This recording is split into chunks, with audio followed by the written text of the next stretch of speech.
भरोसा अगर दूसरों पर करोगे तो वो आपको कमजोर बना देता है, और अगर वही भरोसा खुद पर करोगे तो आपको ताकतवर बना देता है। आप कब सही थे ये कोई याद नहीं रखता, लेकिन आप कब गलत थे इसे हर कोई याद रखता है। दोस्तों, जिंदगी की इस लड़ाई में खुद ही हीरो और खुद ही विलन बनना पड़ता है। हर रोज खुद का साथी बनकर अपनी जिंदगी को बनाना पड़ता है। दोस्त, किस्मत से जितनी ज्यादा उम्मीद करोगे वो तुम्हें उतना ही ज्यादा नाराज करेगी, और अपनी मेहनत पर जितना ज्यादा यकीन करोगे वो हमेशा तुम्हें उम्मीद से ज्यादा देगी।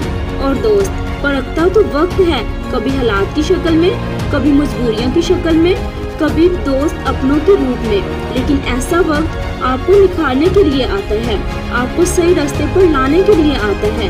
तो इसलिए हमें बुरे वक्त से घबराना नहीं चाहिए, बल्कि मेहनत करनी चाहिए, अपने बुरे वक्त को अपने अच्छे वक्त में तब्दील